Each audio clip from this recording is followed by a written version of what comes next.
칠흑 같은 어둠이 온 산하를 집어삼킨 동짓달 그른 밤이었다.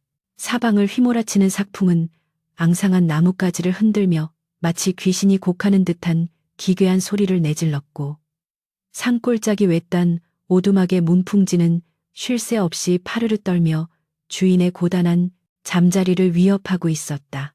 가난한 선비 김진사는 윗목에 놓인 정화수 그릇의 물이 꽁꽁 얼어붙을 만큼 매서운 냉기 속에서 낡은 이불 하나에 의지한 채 웅크리고 있었다. 평생을 글공부에 매진하였으나 가세가 기울어 산속으로 흘러들어온 지 어언 3년 그에게 남은 것이라고는 낡은 책 몇 권과 시린 무릎, 그리고 지독한 고독뿐이었다. 잠결에 들려오는 바람 소리가 유난히 거칠다 싶더니 돌연 천지가 개벽하는 듯한 굉음이 오두막을 강타했다. 우지끈 화광, 낡은 살인문이 통째로 뜯겨나가고 썩은 문지방이 비명을 지르며 박살이 났다. 김선비는 화들짝 놀라 이불을 박차고 일어났으나 눈앞에 펼쳐진 광경에 그만 숨이 턱 막혀 비명조차 지를 수 없었다. 방 안으로 들이닥친 것은 밤바람만이 아니었다. 문틀을 꽉 채우고도 남을 만큼 거대한 집채만 한 짐승의 그림자가 달빛을 등지고 서 있었던 것이다. 그것은 살아있는 생명체라기보다는 어둠 그 자체를 뭉쳐놓은 듯 압도적인 위용을 자랑했다. 놈이 거칠게 숨을 몰아쉴 때마다 허공에는 짙은 하얀 김이 서리고 비릿한 피냄새와 야생의 노린내가 좁은 방 안을 순식간에 메워버렸다. 김선비는 본능적으로 뒷걸음질 치다 벽에 등을 부딪혔다. 등줄기를 타고 식은땀이 비오듯 흘러내렸고 다리는 사시나무 떨리듯 제멋대로 춤을 추었다. 호랑이였다. 그것도 일반적인 호랑이가 아니라 이 산맥의 모든 짐승을 호령한다는 전설 속의 산군이 분명했다. 황금빛으로 이글거리는 두 눈동자가 어둠 속에서 형형하게 빛나며 김선비를 뚫어지게 응시하고 있었다. 이제 죽었구나. 내 명운이 오늘로 끝나는구나. 김선비는 체념하며 눈을 질끈 감았다. 날카로운 발톱이 목덜미를 채가거나 거대한 아가리가 머리통을 부술 것이라 예상했다. 그러나 짐승은 덮치지 않았다. 대신 목구멍 깊은 곳에서 그르렁거리는 소리를 내며 무언가 묵직한 것을 방바닥에 툭 하고 내려놓았다. 방바닥에 떨어진 물체는 짐승의 먹잇감치고는 기이했다. 피가 뚝뚝 떨어지는 고란이나 멧돼지가 아니었다. 놈의 입에서 떨어진 것은 비단 강보에 쌓인 사람의 형상이었다. 김선비는 떨리는 눈꺼풀을 억지로 들어 올렸다. 달빛이 부서진 문틈으로 쏟아져 들어와 바닥에 놓인 물체를 비추었다. 으악, 김선비는 기겁하며 뒤로 물러났다. 그것은 사람이었다. 화려한 비단 장옷을 입고 머리에는 옥비녀를 꽂은 앳된 여인이었다. 여인은 미동도 없이 축 늘어져 있었다. 호랑이가 식인을 하려고 사람을 물어왔단 말인가. 공포에 질린 김선비가 바들바들 떨며 벽 쪽으로 몸을 더욱 움츠리자 산군은 답답하다는 듯 굵은 꼬리로 방바닥을 탁탁 내리쳤다. 그 소리가 마치 천둥 소리 같아 오두막의 흙벽이 우수수 떨어져 내렸다. 호랑이는 김선비를 잡아먹으려는 기색이 없었다. 오히려 앞발로 기절한 여인을 김선비 쪽으로 툭툭 밀어넣고는 콧김을 뿜으며 그를 빤히 쳐다볼 뿐이었다. 마치 이것을 받으라라고 강요하는 듯한 태도였다. 그제야 김선비는 혼란스러운 정신을 가다듬고 호랑이의 눈을 정면으로 바라볼 수 있었다. 공포심에 가려져 있던 기억의 조각이 황금빛 눈동자 속에서 번개처럼 스치고 지나갔다. 꼬리끝이 살짝 잘려나간 흔적, 그리고 왼쪽 귀 밑에 난 하얀 흉터. 그것은 낯선 짐승이 아니었다. 자네는 설마 3년 전 그 녀석인가? 김선비의 입에서 믿을 수 없다는 듯한 목소리가 흘러나왔다. 3년 전 겨울 김선비가 택감을 구하러 산 깊은 곳에 들어갔을 때의 일이었다. 눈 덮인 골짜기에서 처절한 울부짖음이 들려왔다. 소리를 따라가 보니 아직 성체가 되지 못한 어린 호랑이 한 마리가 사냥꾼이 놓은 굵은 쇠 덫에 뒷다리가 치여 피를 흘리고 있었다. 보통 사람이라면 도망치거나 그 가죽을 탐내어 숨통을 끊었을 것이다. 그러나 천성이 모질지 못하고 생명을 귀히 여기던 김선비는 차마 그 어린 짐승을 외면할 수 없었다. 그는 자신의 옷자락을 찢어 상처를 감싸주고 땀을 뻘뻘 흘리며 녹슨 덫을 벌려 짐승을 구해주었다. 다시는 사람 눈에 띄지 말고 깊은 산으로 가거라. 그때 절뚝거리며 사라지던 녀석이 뒤를 돌아보며 김선비를 한참이나 바라보던 그 눈빛. 그것이 바로 지금 눈앞에 있는 상군의 눈빛과 정확히 일치했다. 상군은 김선비가 자신을 알아보자 반갑다는 듯 크응하는 낮은 소리를 내며 거대한 머리를 바닥에 조아렸다. 맹수의 왕이 인간에게 표하는 최고의 예우였다. 하지만 김선비의 당혹감은 사라지지 않았다. 은혜를 갚으러 온 것은 알겠으나 어찌하여 산짐승도 아니고 살아있는 여인을 물어왔단 말인가. 김선비는 조심스럽게 기어서 여인에게 다가갔다. 혹시라도 숨이 끊어졌으면 어쩌나 하는 불길한 예감이 스쳤다. 떨리는 손가락을 여인의 코 밑에 대어 보았다. 미약하지만 따뜻한 숨결이 느껴졌다. 다행히 살아있었다. 장옷의 매무새나 고운 피부결로 보아 평범한 여염집 규수가 아니었다. 한양 세도가의 귀한 영예임이 틀림없었다. 이복의 산군, 이게 도대체 무슨 짓인가. 사람을 그것도 귀한 댁에 따님을 납치해 오다니. 이건 국법으로 다스릴 대역죄네. 김선비가 호랑이를 향해 호통을 쳤지만 목소리는 여전히 떨리고 있었다. 호랑이는 김선비의 호통 따위는 아랑곳하지 않았다.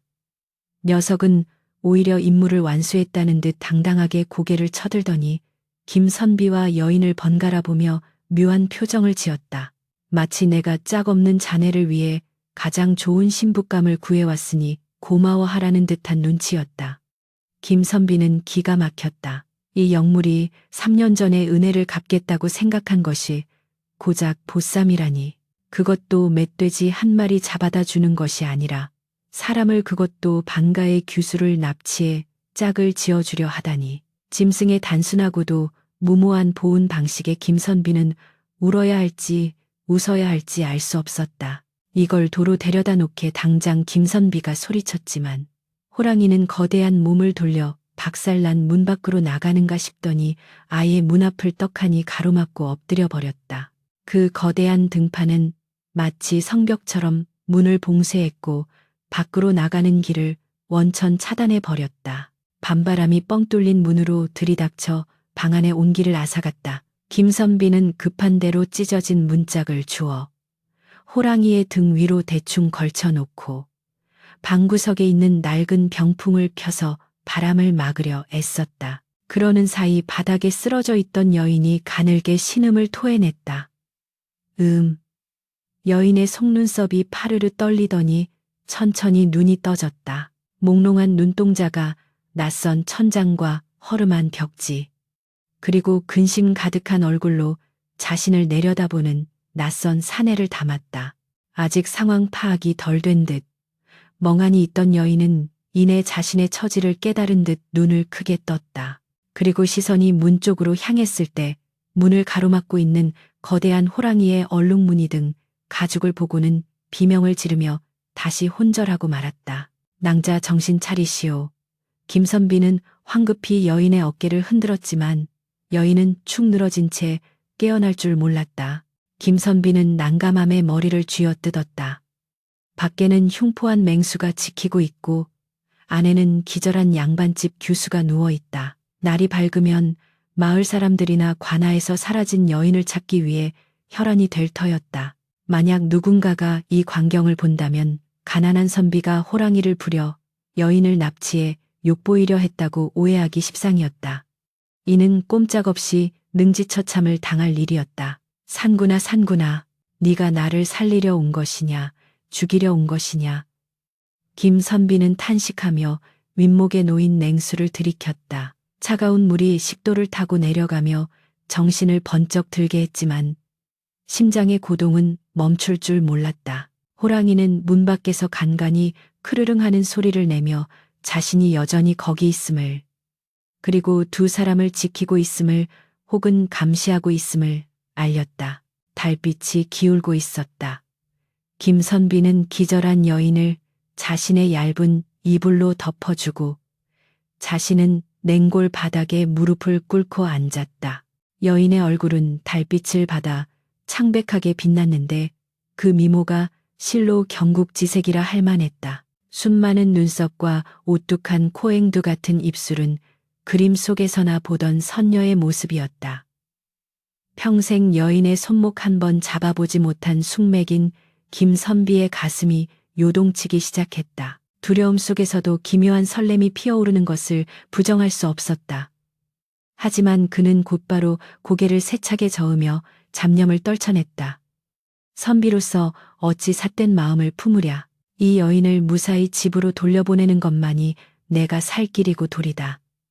그는 굳게 다짐하며 품 안에서 묵주를 꺼내 들었다. 그러나 문 밖의 호랑이는 김선비의 이런 복잡한 속내를 아는지 모르는지 거대한 하품을 하며 긴 꼬리로 땅을 탁탁 칠 뿐이었다. 시간이 얼마나 흘렀을까. 새벽닭이 울기 전 가장 어둡고 추운 시간이었다. 산군의 콧김 소리가 규칙적으로 들려오며 마치 자장가처럼 방 안을 울렸다. 그때 이불 속에서 다시 한번 기척이 느껴졌다. 여인이 정신을 차린 것이었다. 이번에는 비명을 지르지 않았다. 대신 이불자락을 꽉 움켜쥐고 몸을 일으켜 세우며 경계심 가득한 눈빛으로 구석에 앉아있는 김선비를 노려보았다. 그녀의 눈빛은 두려움에 떨고 있었지만 한편으로는 양반가의 여식다운 기품과 서슬퍼런 도끼를 품고 있었다. 그대는 누구이며 이곳은 어디인가? 나를 납치하여 어찌하려는 것인가? 여인의 목소리는 옥쟁반의 구슬이 굴러가듯 맑았으나 서리빨 같은 차가움이 묻어 있었다. 김선비는 황급히 자리에서 일어나 읍하며 고개를 숙였다. 낭자 오해하지 마시오. 소생은 결코 낭자를 납치한 것이 아니오. 저 밖에 짐승이. 김선비가 문 쪽을 가리키자 여인의 시선이 따라갔다.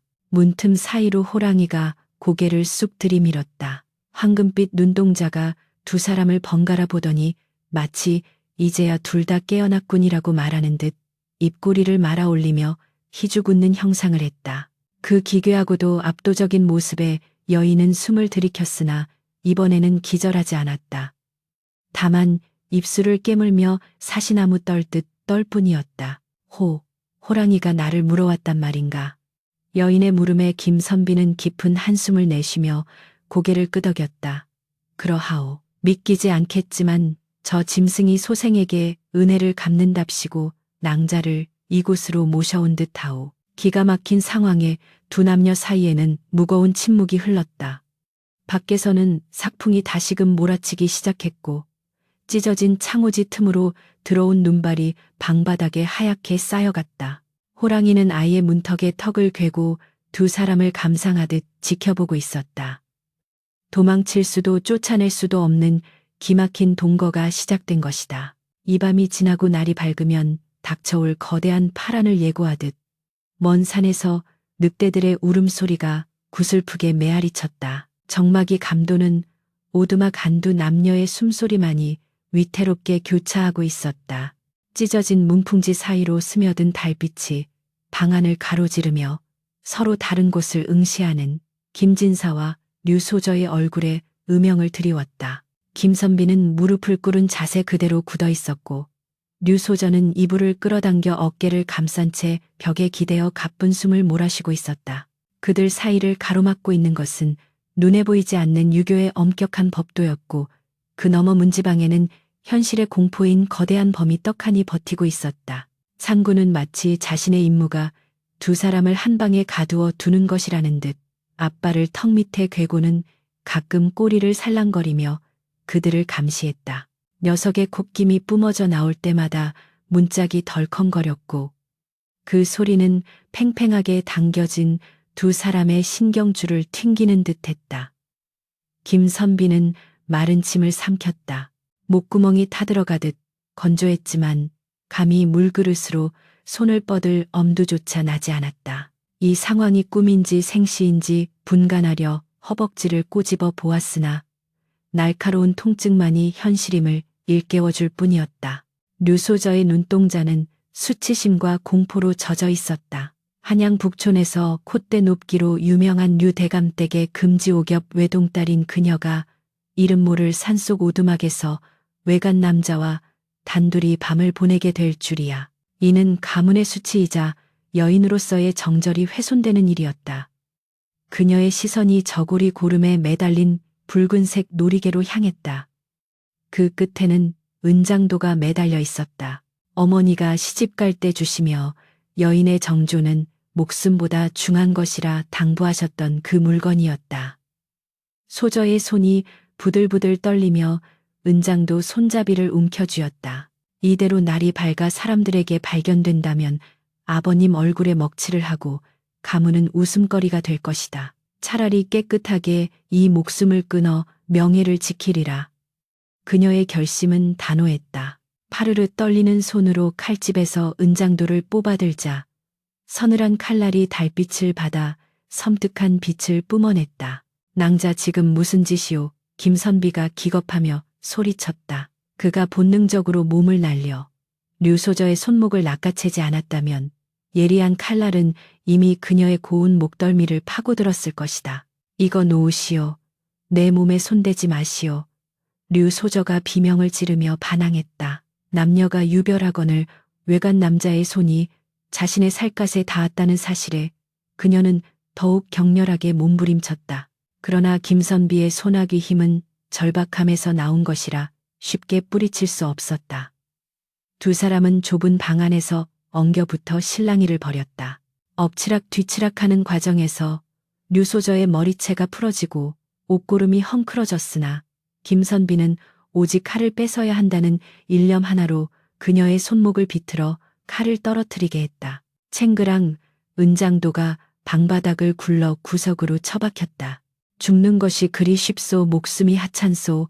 김선비가 거친 숨을 몰아쉬며 호통을 쳤다. 평소에 유약한 선비의 모습은 온데간데 없고 생명을 경시하는 태도에 대한 분노가 서린 눈빛이었다. 저 미물인 짐승조차 낭자를 살리겠다고 그 험한 산길을 달려 이곳까지 모셔왔소. 헌데 사지육신 멀쩡한 사람이 어찌하여 스스로 목숨을 끊으려 한단 말이오. 김선비의 일갈에 류소저는 멍하니 그를 바라보았다. 그의 눈에는 삿된 욕망이 아니라 순수한 안타까움과 진심 어린 걱정이 가득 차 있었다. 그녀는 힘이 풀린 듯 털썩 주저앉았다. 서러움이 북받쳐 올랐다. 납치된 공포, 망가진 평판, 그리고 앞이 보이지 않는 막막함이 한꺼번에 밀려와 그녀의 눈에서 굵은 눈물방울을 뚝뚝 떨어뜨리게 했다. 그녀는 얼굴을 감싸쥐고 소리 죽여 흐느끼기 시작했다. 그 처연한 울음소리는 밤바람 소리보다 더 시리게 김선비의 가슴을 파고들었다. 김선비는 한참이나 씩씩거리다. 류소저가 울음을 터뜨리자 그제야 자신의 무례를 깨닫고 황급히 뒤로 물러났다. 송구하오. 소생이 급한 마음에 그만. 그는 얼굴이 붉어져 고개를 돌리고 헛기침을 했다. 그리고는 주섬주섬 이불을 끌어다 다시 그녀의 어깨에 덮어주었다. 밤 공기가 차오. 마음을 굳건히 하시오. 호랑이에게 물려가도 정신만 차리면 산다 하였소. 내 비록 힘없는 선비이나 목숨을 걸고 낭자를 지켜 댁으로 돌려보낼 터이니 제발 험한 생각은 마시오. 그의 목소리는 투박했지만 따뜻했다. 류소저는 울음 섞인 숨을 삼키며 흐릿한 눈으로 김선비의 뒷모습을 바라보았다. 낡아빠진 도포에 헝클어진 상투, 깡마른 체구, 볼품없는 사내였지만 그의 등은 묘하게도 든든해 보였다. 문 밖의 상구는 두 사람의 소란이 잦아들자 만족스러운 듯 크응하고 크게 하품을 하며 다시 눈을 감았다. 녀석은 마치 이 모든 과정을 즐기고 있는 중매쟁이 같았다. 기나긴 밤이었다. 김선비는 류소저가 안심하도록 방의 대각선 끝 문 쪽에 가까운 구석에 자리를 잡고 돌아앉았다. 그리고는 떨리는 마음을 진정시키기 위해 나지막한 목소리로 대학을 암송하기 시작했다. 대학 지도는 제명명덕하며 글 읽는 소리가 낭낭하게 방 안을 채우자 기묘하게도 공포감이 조금씩 옅어졌다. 류소전은 이불 속에서 웅크린 채 그 소리를 들었다. 처음에는 시끄럽다 여겼으나 점차 그 규칙적인 리듬과 올곧은 목소리에 마음의 안정을 찾기 시작했다. 그는 밤새 단 한 번도 뒤를 돌아보거나 곁눈질하지 않았다. 류소전은 양반가에서 자라며 겉으로는 점잔을 빼면서도 속으로는 흑심을 품은 사내들을 수없이 보아왔다. 그러나 이 공궁한 선비는 달랐다. 극한의 상황에서도 예를 잃지 않는 그의 태도는 진심이었다. 그녀의 마음속에 견고하게 쌓여있던 경계의 벽돌이 하나둘씩 허물어지기 시작했다. 이윽고 새벽이 밝아왔다. 문틈으로 스며드는 빛이 푸르스름하게 변하자 김선비는 읽던 책을 덮고 자리에서 일어났다. 밤새 한숨도 자지 못해 눈이 패텄지만 눈빛만은 형형했다. 날이 밝았소. 이제 가보아야지. 그는 조심스럽게 문을 열려 했다. 그러나 문은 꼼짝도 하지 않았다. 밖에서 거대한 바위가 막고 있는 듯했다. 산군 비켜주게, 이 여인을 보내주어야 해. 김선비가 문을 두드리며 사정했다. 그러자 밖에서 우르르 하는 낮은 진동음이 들려오더니 문틈 사이로 날카로운 발톱이 쑥 들어왔다. 발톱은 문틀을 끼익 긁으며 위협적인 소리를 냈다. 나가려 하면 가만두지 않겠다는 명백한 경고였다. 김선비가 억지로 문을 조금 열자 호랑이는 아가리를 벌려 천둥 같은 포효를 내질렀다. 어흥, 그 소리에 오두막의 석가래에서 흙먼지가 우수수 떨어졌고 김선비는 뒤로 나자빠졌다. 이런 낭패가 있나. 김선비는 망연자실하여 주저앉았다. 호랑이는 아예 오두막 주위를 빙빙 돌며 보초를 서기 시작했다. 그 발소리가 쿵쿵하고 땅을 울릴 때마다 방 안의 두 사람은 숨을 죽여야 했다. 유소저 역시 사태를 파악하고 절망적인 표정을 지었다. 우리는 갇힌 것입니까? 그녀의 물음에 김선비는 힘없이 고개를 끄덕였다. 그런 것 같소. 저놈이 우리가 헤어지는 것을 원치 않는 모양이오. 아침 햇살이 방 안을 환하게 비추자 서로의 모습이 더욱 적나라하게 드러났다. 류소전은 밤새 헝클어진 머리를 매만지며 부끄러움에 고개를 숙였고 김선비는 자신의 남루한 행색이 부끄러워 시선을 어디다 두어야 할지 몰랐다. 꼬르륵 정적을 깨고 류소저의 배에서 소리가 났다. 그녀의 얼굴이 홍당무처럼 붉어졌다. 천하의 반가 규수가 외간 남자 앞에서 배고픈 소리를 내다니. 김선비는 모른 척하며 자리에서 일어났다. 시장하시겠소. 변변치 않지만 욕이라도 하십시다. 그는 방 한구석에 있는 작은 화로에 불씨를 살렸다. 잿감이 부족해 방 안은 냉골이었지만 남은 숯을 긁어 모아 불을 피우고 구석에 있던 고구마 몇 알을 꺼내어 화로 위에 올렸다. 구수한 냄새가 퍼지자 긴장으로 굳어있던 위장이 요동쳤다. 김선비는 잘 익은 고구마를 꺼내 호호 불어 껍질을 깐 뒤 깨진 사기 그릇에 담아 류소저 앞에 조심스럽게 밀어놓았다. 드시오. 산속이라 대접할 것이 이것뿐이오. 류소저는 망설였다. 체면을 생각하면 거절해야 마땅하나. 하루 꼬박 굶은 뱃속 사정은 달랐다. 그녀는 떨리는 손으로 고구마를 집어들었다. 따뜻했다. 한 입 베어 물자 달콤하고 부드러운 맛이 입안 가득 퍼졌다. 눈물이 핑 돌 만큼 맛있는 맛이었다. 그녀가 오물오물 먹는 모습을 김선비는 흐뭇하게 바라보았다가 황급히 고개를 돌려 책을 읽는 척했다. 그녀가 민망해할까 배려한 것이었다. 김선비는 자신은 먹지 않고 류소저에게 남은 고구마를 모두 양보했다. 류소저는 그제야 방안을 찬찬히 둘러보았다. 벽면을 가득 채운 서책들, 다 달아빠진 붓, 벼루, 그리고 낡아서 너덜너덜해진 도포 한 벌. 지독하게 가난했지만 방 안 어디에도 흐트러짐이 없었다. 책들은 가지런히 정리되어 있었고 바닥에 먼지 하나 없이 깨끗했다. 주인의 성품이 고스란히 묻어나는 공간이었다. 이분은 비록 가난하나 마음만은 부자로구나. 류소저의 마음속에서 김선비에 대한 호기심과 존경심이 싹된다.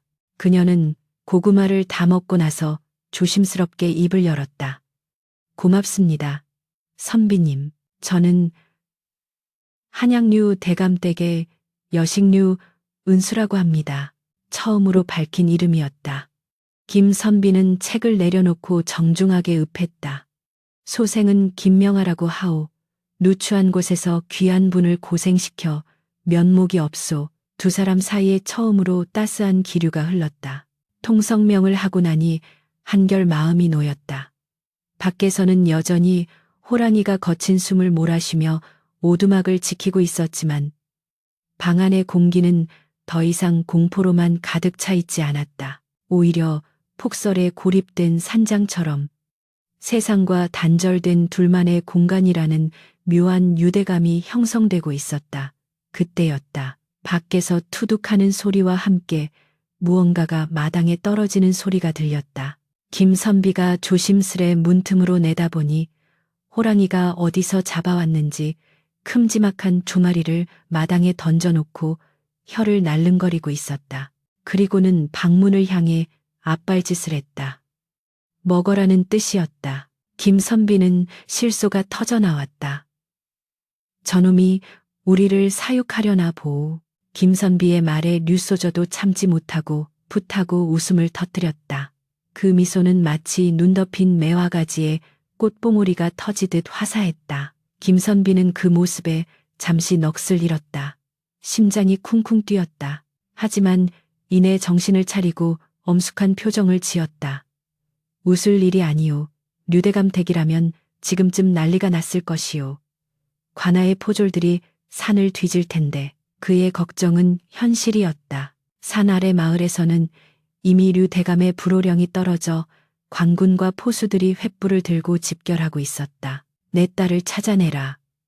그놈이 사람이든 짐승이든 내 딸을 건드린 놈은 살점 하나 남기지 않을 것이다.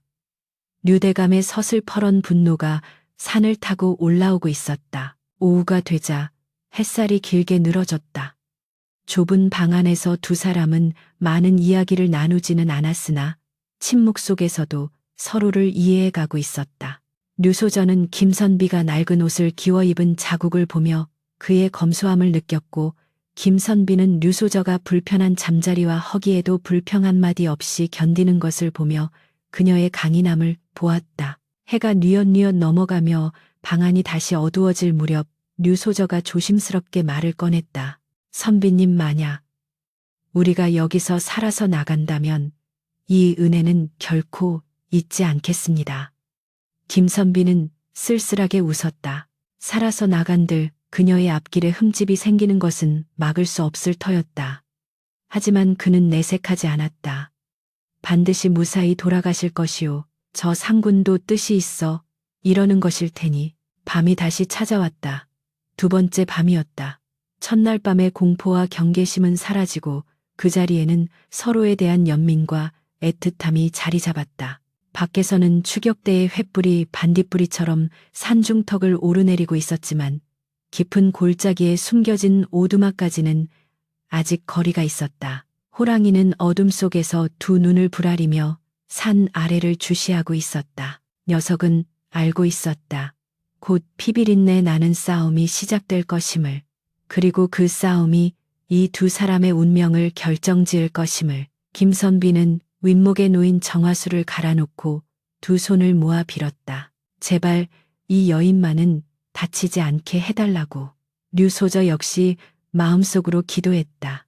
이 고지식하고 착한 선비가 억울한 누명을 쓰지 않게 해달라고. 그렇게 폭풍전야에 밤은 깊어가고 있었다. 두 사람의 그림자가 희미한 등불 아래 하나로 겹쳐지며 흔들렸다. 사방을 옥죄어오는 공포는 눈에 보이지 않는 올가미가 되어 두 사람의 목을 서서히 조여오고 있었다. 산 아래쪽에서 시작된 횃불의 물결은 마치 거대한 활용 호론이 산허리를 감고 기어오르는 듯한 형상으로 칠흑 같은 어둠을 붉게 태우며 오두막을 향해 쇄도하고 있었다. 컹컹거리는 사냥개들의 짖는 소리와 관군들의 고함 소리가 골짜기를 타고 메아리쳐 적막했던 산중은 순식간에 아수라장으로 변모하였다. 류대감은 기어이 관아의 병력뿐만 아니라 인근 고을에 내로라 하는 포수들까지 모조리 동원한 모양이었다. 진과 괭과리 소리가 산짐승들을 몰아내듯 요란하게 울려 퍼질 때마다 방 안에 갇힌 류소저의 어깨는 눈에 띄게 움츠러들었다. 그녀는 창백하게 질린 얼굴로 문풍지 너머의 붉은 빛을 응시하며 입술을 깨물었다. 그것은 구원의 불빛이 아니라 자신들을 파멸로 이끌 지옥의 어파처럼 느껴졌다. 김선비는 본능적으로 류소저의 앞을 가로막고 앉아 밖에서 비치는 그림자가 그녀에게 닿지 않도록 자신의 등으로 세상의 살기를 막아내고 있었다. 저들이 오고 있습니다. 아버님입니다. 저 분노에 찬 목소리는 분명 아버님입니다. 류소저가 덜덜 떨리는 목소리로 속삭였다. 그녀의 말대로 산을 울리는 호령 소리는 서슬이 펄했다. 샅샅이 뒤져라. 개미 새끼 한 마리 놓치지 마라. 내 딸을 납치한 놈은 그 자리에서 즉살해도 좋다. 그런 류대감의 목소리에는 자식에 대한 걱정보다 가문의 명예를 더럽힌 자에 대한 증오가 더 짙게 배어 있었다. 김선비는 씁쓸한 미소를 지었다. 세상은 진실을 보려 하지 않는다. 그저 눈에 보이는 현상과 자신들의 체면만을 중시할 뿐이다. 그는 류소저를 안심시키기 위해 애써 담담한 어조로 말했다. 두려워 마시오. 그는 류소저를 마시오. 하늘이 보고 있고 땅이 알고 있소. 우리가 죄를 짓지 않았는데 어찌 벌을 받겠소.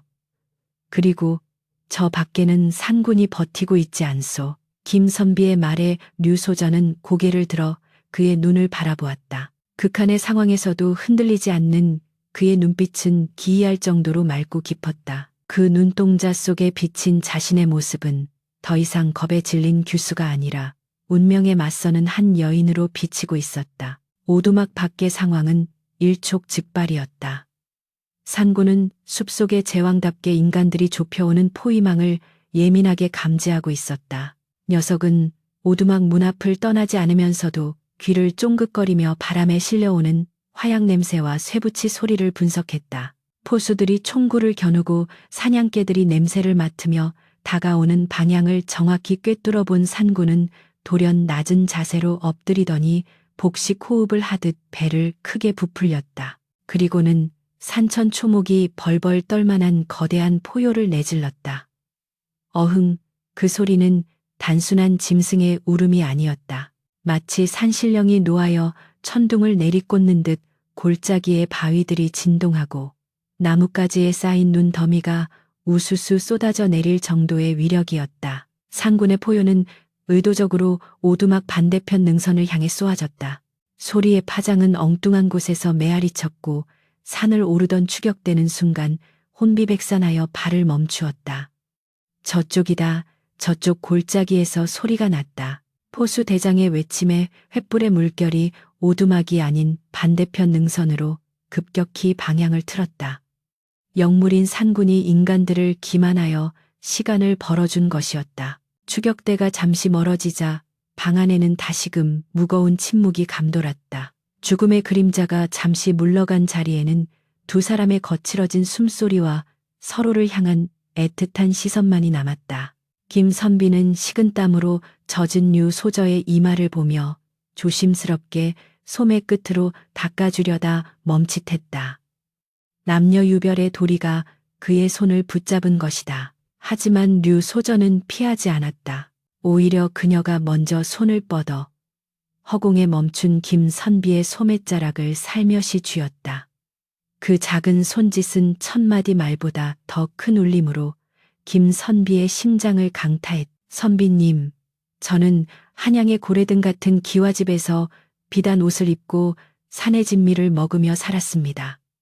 허나 단 한 번도 제 뜻대로 살아본 적이 없습니다. 아버님이 정해주신 혼처에 팔려가듯 시집을 가야 했고 가문의 영광을 위한 장식품처럼 살아야 했습니다. 헌데 아이러니하게도 목숨이 경각에 달린 이 누추한 산속 오두막에서 저는 난생 처음으로 숨을 쉬는 것 같습니다. 류소저의 눈에서 맑은 눈물이 주르륵 흘러내렸다. 그것은 공포의 눈물이 아니라 억눌려왔던 자아의 해방과 곁에 있는 사내에 대한 신뢰의 눈물이었다. 김선비는 가슴이 저릿해옴을 느꼈다. 평생을 가난과 멸시 속에서 살아온 자신이었다. 과거에 낙방하고 가세가 기울어 산속으로 도망치듯 들어온 패배자. 누구도 자신을 귀하게 여겨주지 않았고 자신의 학식과 인품을 알아주는 이도 없었다. 그런데 천하의 명문가 교수가 자신에게 마음을 열고 자신의 곁에서 평안을 느낀다고 고백하고 있는 것이다.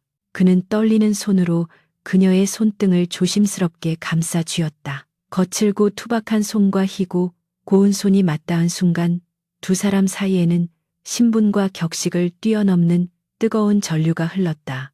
낭자소생 역시 세상에 쓸모없는 존재라 여겨왔소.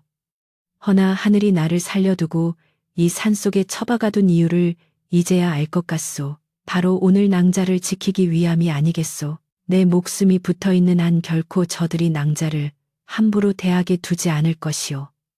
설령 내 몸이 찢겨나간다 해도 말이오. 그것은 사랑 고백보다 더 처절하고 숭고한 맹세였다. 두 사람은 서로의 눈 깊은 곳을 응시하며 이 기묘하고도 위험한 밤이 맺어준 인연의 끈을 단단히 묶었다. 그러나 평화는 오래가지 못했다.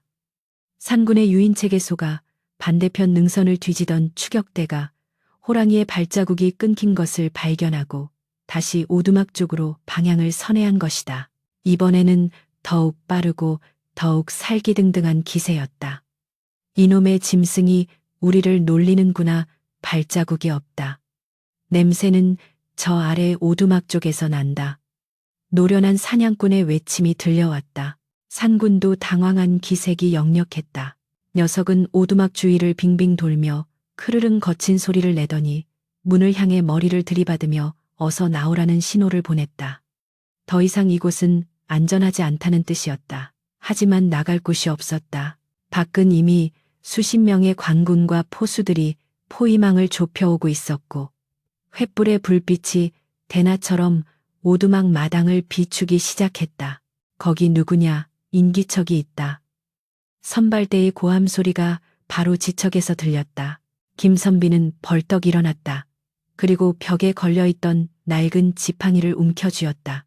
무기라고 하기엔 너무나 초라한 막대기였지만 그의 표정만은 장수처럼 비장했다. 낭자 내 뒤에 꼭 붙어 계시오. 절대 앞으로 나서지 마시오.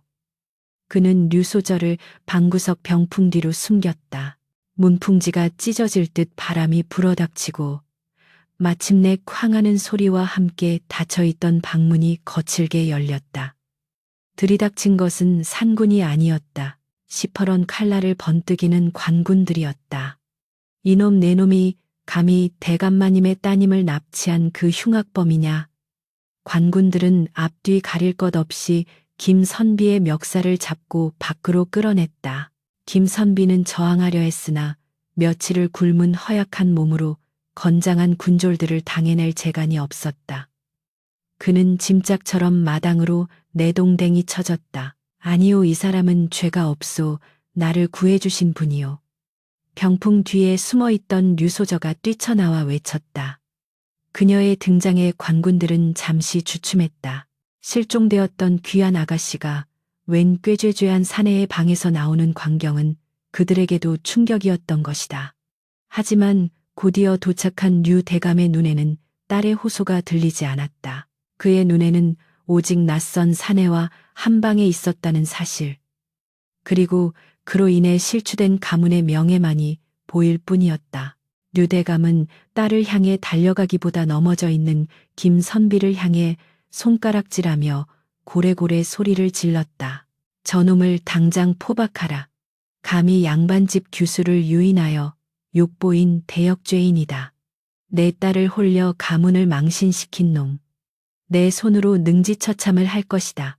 아버지의 서슬퍼런 분노 앞에서 류 소저의 해명은 그저 납치된 자의 공포에 질린 헛소리 혹은 흉악범에게 세뇌당한 헛소리로 치부될 뿐이었다. 오랏줄이 김선비의 온몸을 칭칭 감았다. 거칠게 조여오는 밧줄에 살점이 쓸리고 피가 배어 나왔지만 김선비는 신음소리 한 번 내지 않았다. 그는 고개를 뻣뻣이 들고 류 대감을 노려보았다. 대감 소생은 하늘을 우러러 한 점 부끄러움이 없습니다. 따님을 구한 것은 저 산군이었고 저는 따님을 보호했을 뿐입니다. 제 목은 칠 수 있어도 제 결백은 꺾을 수 없을 것입니다. 김선비의 당당한 태도에 류 대감은 더욱 격분했다. 가난한 선비 따위가 감히 대감에게 눈을 부라리다니 이놈의 주둥이를 쳐라. 류 대감의 명예 군졸 하나가 김선비의 뺨을 몽둥이로 후려쳤다. 퍽 하는 소리와 함께 김선비의 입에서 검붉은 피가 튀었다. 류 소전은 비명을 지르며 김선비에게 달려가려 했으나 하인들에 의해 강제로 끌려가 가마에 태워졌다. 아버님 이러시면 안 됩니다. 저분은 은인입니다. 제발 그녀의 절규가 산골짜기에 메아리 쳤지만 가마의 문은 야속하게 닫혀버렸다. 그 혼란스러운 와중에 산군은 어디로 갔는지 보이지 않았다. 녀석은 관군들이 들이닥치기 직전 연기처럼 어둠 속으로 사라져 버렸다. 김선비는 피투성이가 된 입으로 헛웃음을 삼켰다. 그래, 짐승은 짐승이구나. 제 살 길을 찾아 도망갔구나. 원망은 없었다. 오히려 다행이라 여겼다. 녀석마저 잡혔다면 가죽이 벗겨지고 뼈가 발라졌을 테니 차라리 나 하나 죽는 것으로 끝나는 것이 낫다고 생각했다. 관군들은 김선비를 말에 매달아 질질 끌고 가기 시작했다. 눈 덮인 산길 위에 붉은 핏자국이 길게 이어졌다. 끌려가는 김선비의 시선이 마지막으로 오두막을 향했다. 3년간의 고독과 3일간의 기적 같은 인연이 서린 곳. 이제 그곳은 폐허가 되어가고 있었다. 하지만 김선비는 알지 못했다. 어둠이 가장 짙게 깔린 숲속 높은 바위 위에서 황금빛 두 눈동자가 이 모든 광경을 지켜보고 있다는 것을. 산군은 도망친 것이 아니었다. 녀석은 인간의 힘으로는 어찌할 수 없는 이 불합리한 상황을 뒤집을 마지막 한 수를 준비하기 위해 잠시 몸을 감춘 것뿐이었다. 녀석의 앞발톱이 바위를 파고들며 깊은 자국을 남겼다. 산군의 분노가 임계점을 향해 치닫고 있었다. 차디찬 옥사의 바닥에서 올라오는 냉기는 살점이 터진 김선비의 상처를 파고들어 뼈를 깎는 듯한 고통을 안겨주었다. 곰팡이 핀 집단 냄새와 오래된 피비린내가 뒤섞인 감옥 안은 칠흑 같은 어둠뿐이었다. 김선비는 벽에 기대어 가쁜 숨을 몰아쉬었다. 류 대감의 하인들에게 매질을 당해 온몸이 만신창이가 되었으나 육체의 고통보다 그를 더 괴롭히는 것은 류 소저에 대한 걱정과 세상의 비정함에 대한 참담함이었다. 이대로 죽는 것은 두렵지 않다. 허나 내가 죽고 나면 그 여인은 평생을 손가락질 받으며 살아가겠지. 그는 눈을 감고 지난밤 오두막에서의 기억을 떠올렸다. 화로 앞에 마주 앉아 고구마를 나누어 먹던 그 짧은 순간의 온기가 이 차가운 감옥을 견디게 하는 유일한 위안이었다. 그는 자신의 운명을 저주하지 않았다. 비록 호랑이의 장난 같은 보은이 그를 사지로 몰아넣었으나 덕분에 평생 느껴보지 못한 애틋한 정을 알게 되었으니 그것으로 족하다 여겼다. 쥐새끼 한 마리가 발치로 지나갔지만 그는 쫓을 기력조차 남아있지 않았다. 내일이면 형장의 이슬로 사라질 목숨 미물에게 화를 내어 무엇하리. 한편 류 대감의 기와집 안채에서는 비통한 곡소리가 흘러나오고 있었다. 비단 이불 위에 쓰러져 울고 있는 류 소저의 앞에는 류 대감이 굳은 표정으로 서 있었다. 방 안은 따뜻한 아랫목이었으나 공기는 감옥보다 더 차갑게 얼어붙어 있었다. 아버님 제발 통촉하여 주시옵소서. 그분은 저를 구해주신 은인입니다. 손가락 하나 대지 않으셨고 밤새 저를 지켜주신 군자 중의 군자입니다. 어찌 은인을 죽여 가문의 수치를 덮으려 하십니까? 류 소저가 아버지의 바짓가랑이를 잡고 애원했으나 류 대감은 매몰차게 뿌리쳤다. 그의 눈에는 슬픔보다 도끼가 서려 있었다. 어리석은 것, 네가 살아 돌아온 것만으로도 감지덕지해야 할 터인데. 외간 남자 편을 들다니 세상 사람들의 입이 얼마나 무서운지 아느냐. 네가 그 산속 오두막에서 이틀 밤을 보냈다는 사실이 알려지면 우리 가문은 끝장이다. 그자가 죽어야만 네가 깨끗해진다. 죽은 자는 말이 없는 법이니라. 류대감의 논리는 잔혹하리만큼 명확했다. 딸의 정절에 대한 소문을 잠재우기 위해서는 상대방을 성폭행범이나 납치범으로 몰아 죽여야만 했다. 그것이 이 엄혹한 유교 사회에서 명문가의 체면을 유지하는 방식이었다. 그분이 죽는다면 저 또한 혀를 깨물고 따라 죽겠습니다. 류소저가 은장도를 꺼내 목에 겨누며 외쳤다. 그러나 류대감은 눈 하나 깜짝하지 않았다. 죽으려거든 죽어라. 허나 네가 죽더라도 그놈은 반드시 참수할 것이다. 네가 죽으면 열여비를 세워 가문의 명예라도 지킬 수 있겠지. 아버지의 비정한 말에 류소저는 절망하여 칼을 떨구고 오열했다. 혈육의 정보다 가문의 허울이 더 중요한 아버지 앞에서 그녀는 더 이상 할 말을 잃었다. 창밖에는 무심한 달빛만이 교교하게 흐르고 내일 닥쳐올 피의 참극을 예고하듯 부엉이 울음소리가 음산하게 들려왔다. 다음날 아침 마을 어귀의 넓은 공터에는 형장이 마련되었다. 류대감의 위세를 보여주듯 수많은 구경꾼들이 모여들었다. 사람들은 수군거리며 제각기 혀를 찼다. 저 선비가 대감 댁아씨를 납치했다며 안일세 호랑이가 물어다 줬다는데 그 틈을 타서 몹쓸 짓을 했다더군. 근거 없는 낭설들이 꼬리에 꼬리를 물고 퍼져나가 김선비는 이미 흉악무도한 파렴치한이 되어 있었다. 포졸들이 창으로 사람들을 밀어내며 길을 만들었고 그 길을 따라 김선비가 끌려 나왔다. 죄수 호송용 수레에 실린 그는 산발한 머리에 피 묻은 소복을 입고 있었지만 고개만은 꼿꼿이 세우고 있었다. 군중들의 야유와 돌팔매질이 쏟아졌지만 그는 눈 하나 깜짝하지 않았다. 그의 시선은 오직 한 곳 형장 한쪽 구석에 마련된 류 대감의 자리 옆 하인들에게 둘러싸여 있는 류 소저를 향해 있었다. 류 소저는 재갈이 물린 채 몸부림치고 있었다. 김선비와 눈이 마주치자 그녀의 눈에서 굵은 눈물이 주르륵 흘러내렸다. 보시오 낭자, 나는 괜찮소. 부디 마음 굳게 먹고 살아가시오. 김선비는 눈빛으로 마지막 작별 인사를 건넸다. 그 애절한 눈빛을 읽은 류소저는 가슴이 찢어지는 듯해 고개를 떨구었다.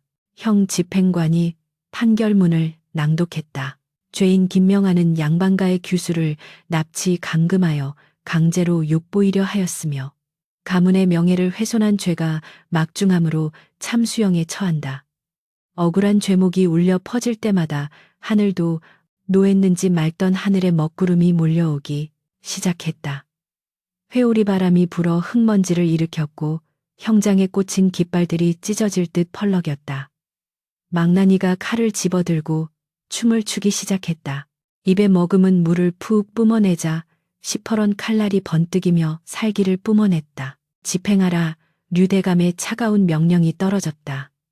북소리가 둥둥둥 울리며 심장을 조여왔다. 김선비는 형틀에 묶여 무릎을 꿇었다. 목을 길게 빼고 눈을 감았다. 모든 것이 끝나는 순간이었다. 망나니가 기압을 넣으며 칼을 높이 쳐들었다. 류소저는 비명을 지르며 기절하듯 쓰러졌고 구경꾼들은 숨을 죽였다. 칼날이 정점을 찍고 내려오려는 그 찰나의 순간이었다. 황! 하늘이 무너지는 듯한 굉음과 함께 형장 한복판으로 거대한 그림자가 날아들었다. 마치 하늘에서 번개가 떨어진 듯 흙먼지가 폭풍처럼 일어 시야를 가렸다. 망나니는 보이지 않는 힘에 튕겨나가 수십 걸음 뒤로 처박혔고 그의 칼은 허공을 날아 땅바닥에 가겠다 하고 꽂혔다. 사람들의 비명과 아우성 속에 흙먼지가 서서히 걷히자 그곳에는 믿을 수 없는 광경이 펼쳐져 있었다. 집채만 한 호랑이, 바로 산군이 김선비의 앞을 가로막고 서 있는 것이었다. 녀석의 털은 황금빛으로 빛났고 등줄기의 근육은 분노로 인해 꿈틀거리고 있었다. 산구는 포효하지 않았다. 대신 입을 굳게 다물고 형장에 모인 인간들을, 그리고 저 높은 단상 위에 류대감을 쏘아보았다. 그 눈빛의 위압감이 어찌나 대단한지 수백 명의 군중과 무장한 관군들조차 감히 숨소리도 내지 못하고 얼어붙었다. 관군 대장이 떨리는 손으로 활을 겨누려 하자 산구는 앞발로 땅을 쾅 내려쳤다. 지진이 난 듯 땅이 울리고 대장은 중심을 잃고 나뒹굴었다. 녀석은 김선비의 포승줄을 날카로운 발톱으로 단숨에 끊어버렸다. 그러나 김선비를 데리고 도망치지 않았다. 대신 녀석은 천천히 아주 위험 있는 발걸음으로 류 대감이 있는 단상 앞으로 다가갔다. 포졸들이 창을 겨누었지만 산군이 한번 크르릉거리자 모두 오줌을 지리며 길을 터주었다. 류 대감은 사색이 되어 뒷걸음질 쳤다. 저 짐승을 쏴라, 뭐하고 있느냐. 그가 소리쳤지만 아무도 움직이지 못했다. 영물 앞에서는 인간의 무력이 무의미함을 본능적으로 느낀 탓이었다. 산구는 류대감의 코앞까지 다가가 멈춰섰다. 류대감은 이제 죽었구나 싶어 눈을 질끈 감았다. 그러나 날카로운 이빨이 목덜미를 물어뜯는 고통은 오지 않았다. 대신 믿을 수 없는 일이 벌어졌다. 그거만 하고 흉포한 맹수가 류대감 앞에서 무릎을 꿇고 넙죽 엎드리는 것이 아닌가. 마치 죄를 청하는 신하처럼 혹은 간절히 탄원하는 백성처럼 산구는 거대한 머리를 땅에 조아렸다. 그리고 녀석의 눈에서 주먹만한 눈물방울이 뚝뚝 떨어져 메마른 땅을 적셨다. 크응, 크응, 맹수의 울음소리가 마치 사람이 곡을 하는 소리처럼 애절하게 형장에 울려 퍼졌다. 구경하던 사람들 사이에서 탄식이 터져 나왔다. 저것 보게, 호랑이가 운다. 산군이 눈물을 흘려 저 짐승이 김선비의 억울함을 호소하는 게야. 하늘이 보낸 영물이 분명해. 웅성거림은 순식간에 거대한 여론이 되어 들끓었다. 짐승조차 저렇게 눈물로 호소하는데 사람이 어찌 천륜을 거스르고 죄 없는 이를 죽이려 한단 말인가. 이것은 단순한 형벌이 아니라 하늘의 뜻을 거스르는 일임이 명백해졌다. 엎드려 울고 있는 산군의 모습은 그 어떤 변호보다 강력했고 그 어떤 판결보다 엄중했다. 산군은 한참을 울다가 고개를 들어 류대감과 김선비 그리고 쓰러져 있는 류소절을 번갈아 바라보았다. 그리고는 다시 한번 김선비에게 다가가 혀로 그의 피 묻은 뺨을 핥아주었다. 그 거칠고 따뜻한 혀의 감촉에 김선비는 멍하니 녀석의 목을 끌어안았다. 산군아, 내가 나를 살리러 왔구나. 김선비의 눈에서도 뜨거운 눈물이 쏟아졌다. 인간에게 버림받은 그를 구한 것은 결국 짐승이었다. 이 기막힌 광경 앞에 류대감의 굳은 심지도 흔들릴 수밖에 없었다. 짐승이 이토록 필사적으로 두 사람의 인연을 지키려 하는데 아비 된 자가 가문의 명예 따위를 운운하며 딸의 정인을 죽이려 했다는 자괴감이 밀려왔다. 게다가 수많은 백성들이 지켜보는 가운데 영물이 나타나 이토록 신이한 행동을 보였으니 김선비를 죽인다면 류대감은 천벌을 받을 위인으로 낙인 찍힐 것이 뻔했다. 그때 정신을 차린 류소저가 비틀거리며 단상 위로 올라왔다. 그녀는 아버지 앞에 무릎을 꿇는 대신 호랑이 옆에 나란히 무릎을 꿇었다. 아버님 보십시오. 미물인 짐승도 은혜를 알고 인연을 귀히 여깁니다. 하물며 사람이 짐승만도 못해서야 되겠습니까? 이 호랑이가 맺어준 인연입니다. 하늘이 정해주신 배필입니다. 부디 저희를 살려주시고 이 짐승의 갸륵한 정성을 봐서라도 혼인을 허락해 주시옵소서. 그녀의 호소는 절절했고 호랑이의 눈물은 뜨거웠다. 형장에 모인 마을 사람들도 하나둘씩 외치기 시작했다. 살려주시오. 대감마님 하늘의 뜻입니다. 두 사람을 짝지어 주시오. 함성은 파도처럼 형장을 뒤덮었다. 류대감은 떨리는 손으로 수염을 쓰다듬으며 하늘을 올려다보았다. 먹구름 사이로 한 줄기 햇살이 비치더니 정확히 호랑이와 김선비, 류, 소저가 있는 곳을 비추었다. 마치 무대 위의 주인공을 비추는 조명처럼 찬란했다. 류대감은 긴 한숨을 내쉬었다. 자신의 고집이 꺾이는 순간이었지만 패배감보다는 묘한 안도감이 들었다. 그는 천천히 손을 들어 올렸다. 형 집행을 멈추어라. 그의 목소리는 작았으나 그 울림은 컸다. 산군이 보증하고 하늘이 감동한 인연이다. 내 어찌 인력으로 일을 맡겠는가. 김선비를 풀어주고 상처를 치료해 주어라. 그 말이 떨어지자마자 사람들은 환호성을 질렀다. 산군은 그제야 자리에서 일어나 류대감을 향해 감사의 뜻으로 고개를 까딱해 보였다. 그리고는 김선비와 류소저 주위를 한 바퀴 빙 돌며 기쁨의 콧김을 뿜어댔다. 녀석의 꼬리가 살랑살랑 흔들리며 흙먼지를 일으켰지만 그 먼지조차 축복의 금가루처럼 보였다. 김선비는 풀려난 몸으로 류소저를 부축해 일으켰다. 두 사람은 서로의 눈을 바라보며 말없이 눈물을 흘렸다. 죽음의 문턱에서 돌아온 그들의 손은 그 어느 때보다 단단하게 맞잡혀 있었다. 산군은 임무를 완수했다는 듯 군중들이 열어준 길을 따라 유유히 산 쪽으로 걸어갔다.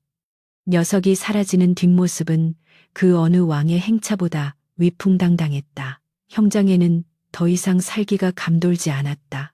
대신 기적을 목격한 사람들의 경외심과 새로운 전설의 탄생을 알리는 흥분만이 가득 차올랐다. 매서웠던 동장군이 물러가고 얼어붙었던 계곡에 물이 녹아 흐르며 산천 초목의 생기가 돌기 시작한 춘3월 호시절이었다. 흉흉한 소문과 살기로 가득 찼던 류대감의 고래등 같은 기와집에는 이제 붉은 청사초롱이 줄지어 매달리고 흥겨운 풍물패의 가락이 담장을 넘어 온 고을에 울려 퍼지고 있었다. 마당에는 동네 잔치를 알리는 멍석이 깔리고 솥뚜껑 위에서는 지글지글 전 부치는 고소한 기름 냄새가 진동하여 지나가는 과객의 발길조차 붙잡을 지경이었다. 바로 죽음의 문턱에서 살아 돌아온 김명하 선비와 류은수 소저의 혼례식이 열리는 날이었다. 형장에서의 기적 같은 사건 이후 김선비는 더 이상 납치범이나 파렴치한이 아닌 산신령이 점지해준 사위이자 호랑이가 중매선 귀인으로 불리게 되었다. 사람들의 호기심 어린 시선과 축복 속에 치러지는 이 혼례는 단순한 남녀의 결합을 넘어 하늘의 뜻과 짐승의 보은이 만들어낸 전설의 완성이었다. 사무관대를 갖춰 입은 김선비의 모습은 며칠 전 형장에서의 초라한 몰골과는 비교할 수 없을 만큼 훤칠하고 늠름했다.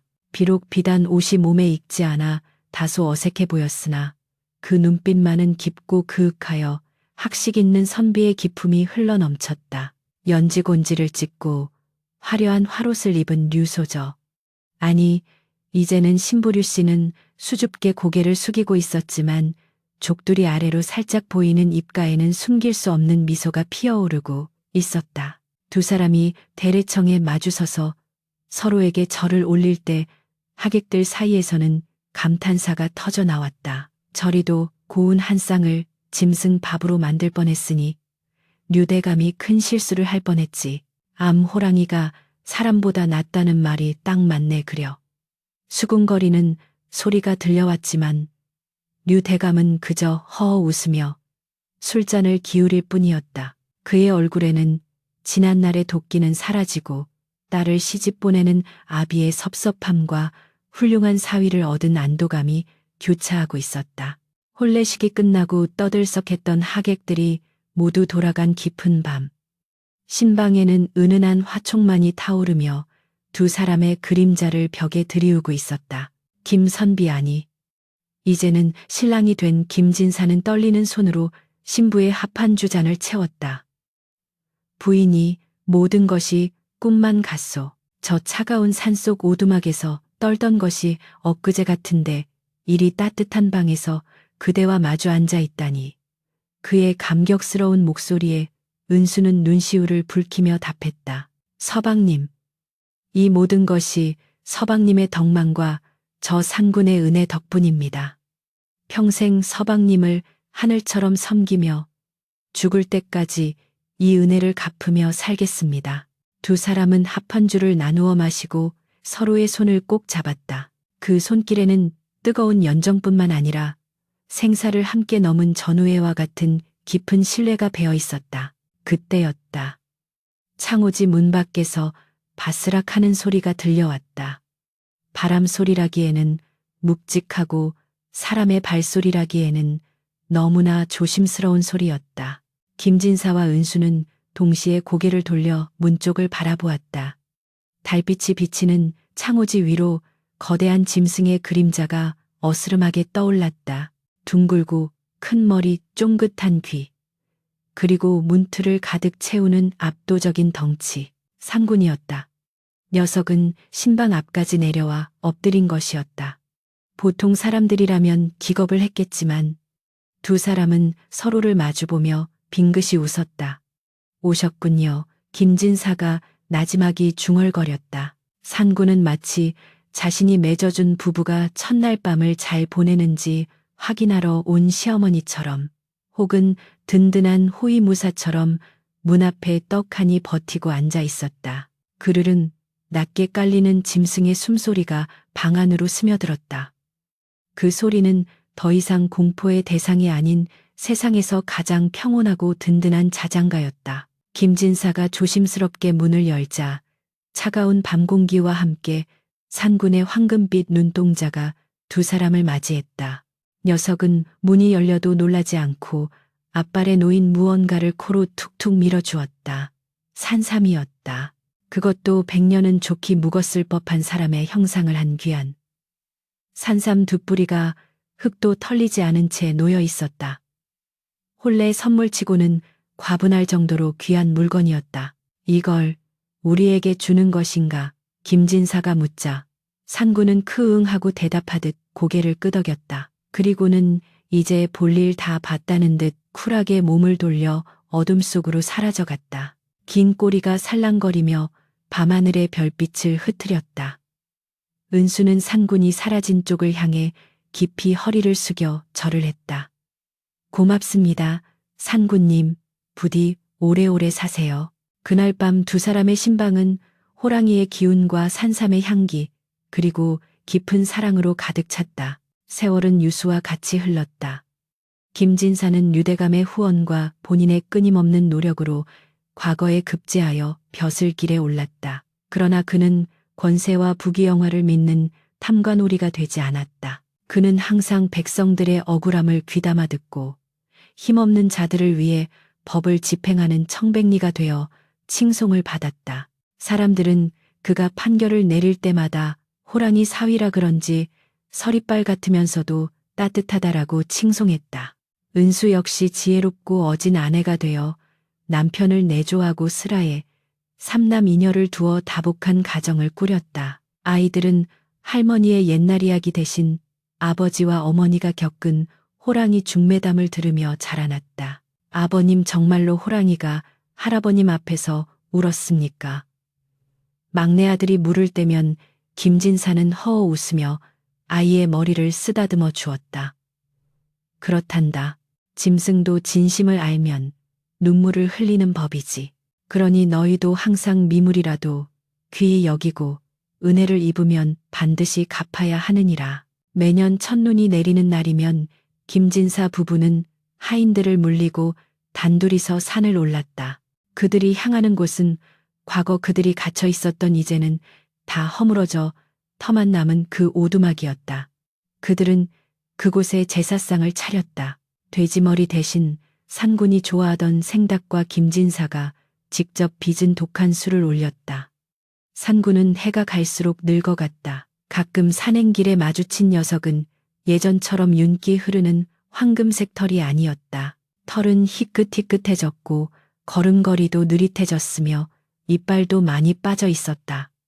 하지만 김진사 부부를 바라보는 그 눈빛만은 여전히 따뜻하고 깊었다. 김진사는 늙은 호랑이의 목을 끌어안고 털을 빗겨주었고 은수는 챙겨온 육포를 녀석의 입에 넣어주었다. 그들은 말하지 않아도 알 수 있었다. 이 이별의 시간이 머지 않았음을. 어느 해 겨울 유난히 눈이 많이 내리던 날이었다. 김진사는 밤새 뒤척이며 잠을 이루지 못했다. 꿈속에서 상군이 나타나 그에게 작별을 고하듯 깊은 절을 하고 빛이 되어 하늘로 올라가는 꿈을 꾸었기 때문이었다. 불길한 예감에 김진사는 날이 밝자마자 은수와 함께 산으로 향했다. 눈이 허리춤까지 쌓여 걷기조차 힘든 길이었지만 두 사람은 쉬지 않고 걸었다. 3년 전 처음 만났던 덫이 있던 장소.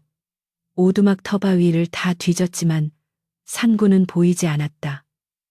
해가 질 무렵 그들은 산 정상 부근의 양지 바른 동굴 앞에서 멈춰섰다. 동굴 입구에는 호랑이 발자국이 찍혀 있었는데 들어간 자국만 있고 나온 자국은 없었다. 떨리는 마음으로 동굴 안으로 들어선 김진사의 눈에 웅크리고 누워있는 거대한 형체가 들어왔다.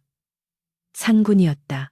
녀석은 마치 깊은 잠에 빠진 듯 평온한 자세로 누워 있었다.